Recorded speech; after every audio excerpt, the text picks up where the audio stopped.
All right, so somebody asked another question. They asked me how I would market myself in my first 30 days as a home inspector. And I think that's a great question, so let's answer it. Most home inspectors, they wait too late to start marketing because they want to have everything perfect. They want to have the logo, and they want to have the website, and they want to have all of the certifications, and they want to, appear a certain way.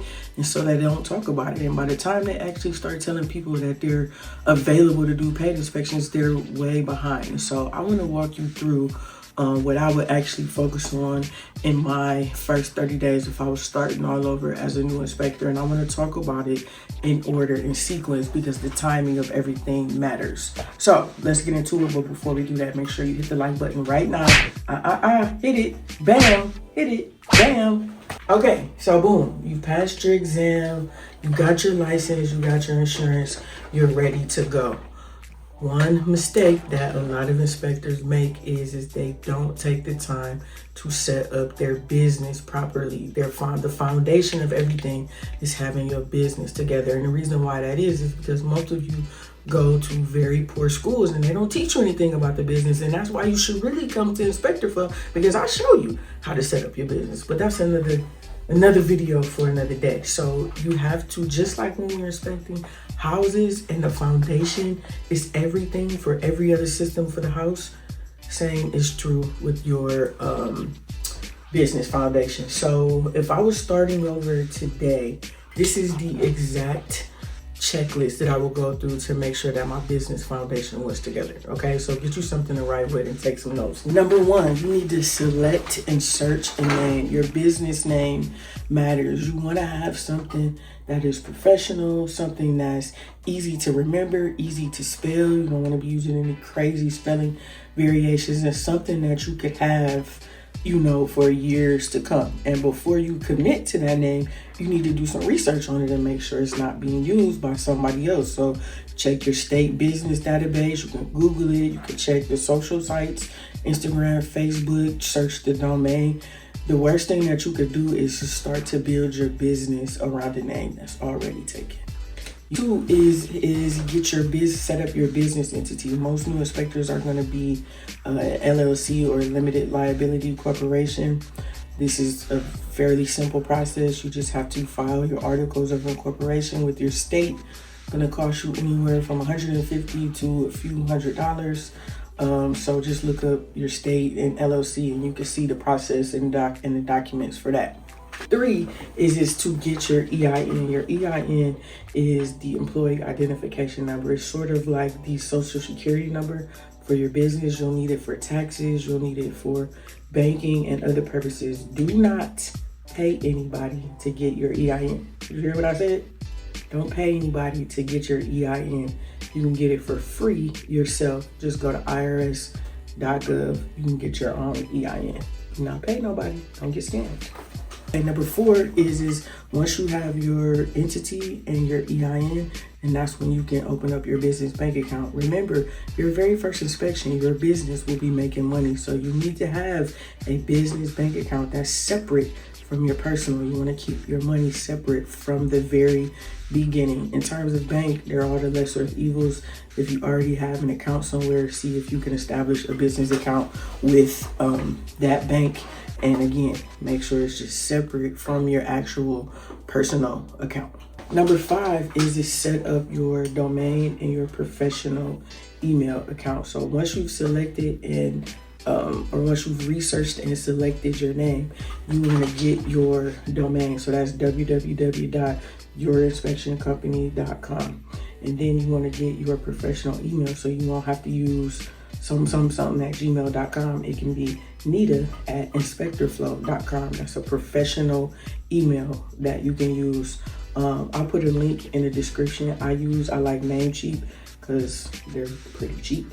So you can get your domain for like $12, and then you can get your email service for like $2 a month. You pay like $30 and you have it for the year. So I'll leave you a link to get that. But again, you want to be as professional as possible. Number six, this is when you're gonna get your logo or start to put together some sort of brand identity, colors, font, whatever the case may be. Do not spend a lot of time or a lot of money on this logo.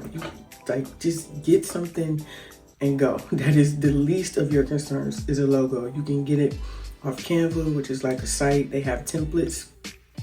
I'll leave a link for Canva. And then you can also use Fiverr. Fiverr is a site where there are like freelance designers on there who will make you a logo for like 50 bucks. You can also use AI at this point.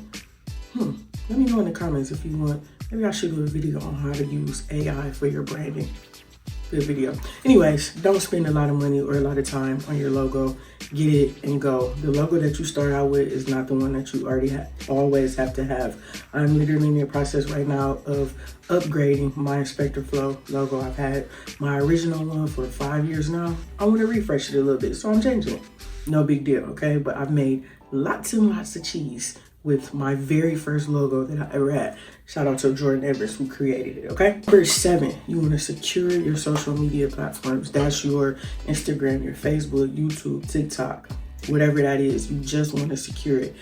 Even if you're not fully ready to start posting and showing up on a platform, you still wanna secure your name so that nobody else can actually get your name, okay? So that's just a real easy number 7. As you see, those steps go in order, so you have to do one thing before you can get to the next thing. And you could literally do all of these within a week. This doesn't take any time at all. You can probably do it all in a day, okay? And so at that point, boom, you got a solid business foundation set up. So the next thing that I'm gonna go into is obviously my social media marketing. Social media is today's version of the yellow pages, okay? It's where everybody's showing up. And as a business owner, especially a local based business owner, it makes no sense for you not to show up and get all of that free visibility. So many people have so many complaints on why they don't want to show up, blah, blah, blah. We don't want to hear it. It's 2026. We're in the age of technology, phones, computers. That's just what it is. If you don't like it, don't be in business. So you need to show up online. You need to have a social media presence for your business. Now, one mistake I see a lot of new business owners in general make is they try to show up on every platform at the same. They posting on Instagram, they posting on TikTok, on YouTube. And you can't do that while you start a new business. Pick one platform and get consistent on there first. And then you can start to slowly add all of them for a while. Starting off as a new business, you'll be screaming into the abyss. Nobody will know you, nobody will care, you won't have any followers, so you need to just pick one to focus on, build it up, and get consistent. You also need to know that there's not this crazy pressure to go viral or to have like a bunch of views and likes and stuff like that. You have to remember, you're a home inspector. If you're in, say, Dallas, Texas, right? You can only inspect homes in that greater Dallas, Texas area. So it doesn't matter to you if a bunch of people from Ohio see it. I mean, it's cool or whatever. But in terms of your social media actually converting into money and paid inspections for you, you're only focusing on your local market. So if you can get strong visibility and connections via your social media with your local market, that is that's a win for you. So the other thing with social media is because most home inspectors are old white dudes, they're terrible at social media. It's boring, it's drab, they're way too technical. You know, all they want to do is basically show off how much they know. And that's not how social media works. Social media, the way that you have success on there is by helping others, is by giving information. I could sit on here and I could pop it about how much I know about business, Y'all wouldn't care about that. You're watching this video because I'm telling you how you can do it. You know what I mean? I'm helping you, and most inspectors don't do that. So here are 3 types of content, even starting out, that you could do, and you would get better. You would find better success, more views, etc., than even home inspectors who have more years of experience than you. All right, so number 1 is educational content. Again, sharing information, helping people learn and understand information that matters to them. So explaining common defects in a home. These are the top 3 defects that I see in homes in Dallas, Texas. So all of the people who own or live in homes in Dallas, Texas, boom, are immediately tapped in, clued into what you're talking about. What are the top maintenance things? If you are a new homeowner, here are the top 3 things that you should, annual home maintenance, things that they care about that help them. That is how good educational content is positioned. Number 2, behind the scenes. This is one of the beauties of social media, is that for a lot of these positions and jobs and stuff like that, typically before social media, you wouldn't hear from an inspector. You knew they existed, but you didn't hear from them. You didn't get to see their tools and how they write their report and what their day is like when they're doing an inspection, and when they're studying, how they look things up and all that kind of stuff. That's behind the scenes things that give people a look inside where typically they wouldn't have that. That is also very interesting, and things that people can watch without just listening to, a minute's worth of, why you gotta have a deck ledger, why the boats gotta be. It's like people in general don't care about that, okay? And then number 3 is problem solving content, which is sort of goes into all of the other ones that we're talking about. But I mean specifically showing in homes what's wrong here, pointing out defects, and then what your recommendation would be. Because remember, that is what our job is. We're doing a visual inspection, identifying major defects, telling you why it matters, and then we're giving a recommendation on how you can solve or fix that problem. For the average homeowner who doesn't know anything about the 10 major systems of their home, if you could tell them why they're having this issue with their electrical or their plumbing, their HVAC system, that is very valuable content for them to watch, to engage with, and also to share. Okay, so those are 3 types that you can use at any point, whether you're licensed or not. You can start sharing that information now. You have to stop thinking that you have to be licensed, insured, you have to be all ready. You could literally get on there and say, hey, I'm, studying to become a home inspector, and this is what I learned today about water heaters, blah, blah, blah, blah, blah. People love the story. Do not wait. That is a excuse that you make because of the fear of showing up. You can start showing up and telling your story now. It will only help you and benefit you once you actually do get licensed and you're ready to start asking for paid inspections. People will already know you and associate you with somebody who is educating them, sharing information with them, and helping them solve problems.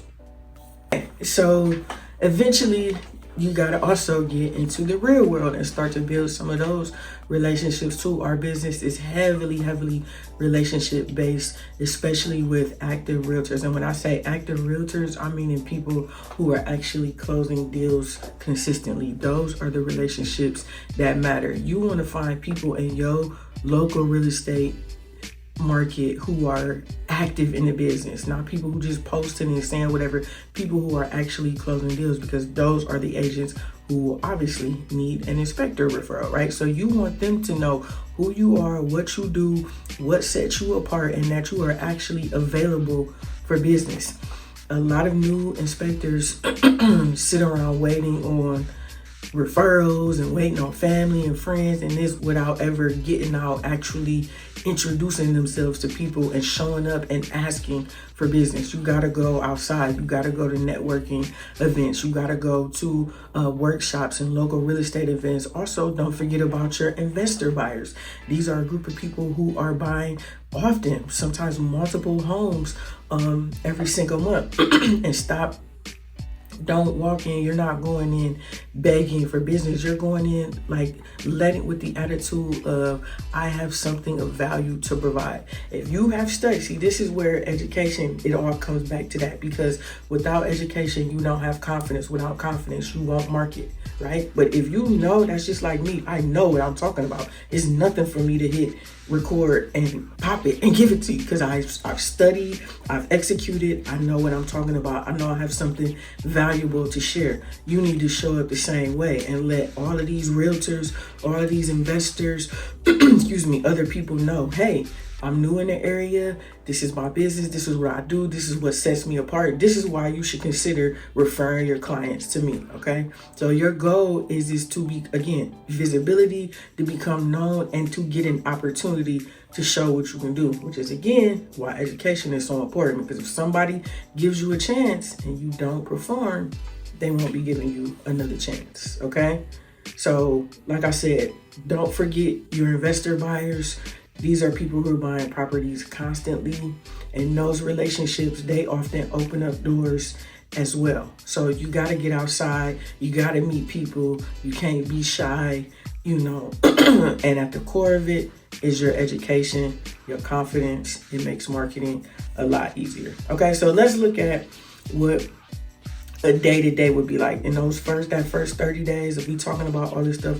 What is that going to look like on a day-to-day basis?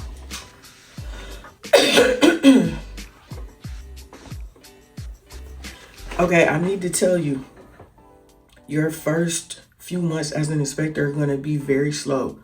A lot of people think that, oh, as soon as I get licensed, boom, I start inspecting. It doesn't work like that, especially when you wait to start marketing, okay?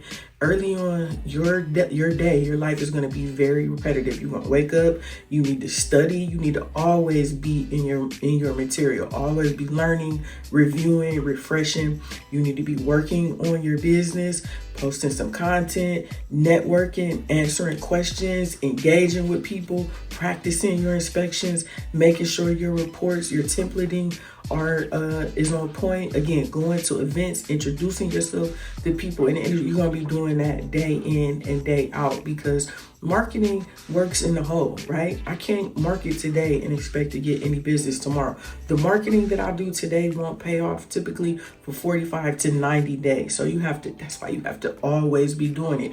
You're marketing now. I'm recording this video at the end of May. You're recording this video now for somebody who will want to do business with you in July, August, okay? So you got to remember that when you're starting out as a new inspector, you have to expect that. What is really important is that you build consistency, okay? This is the part that people don't like, and this is where people tend to quit.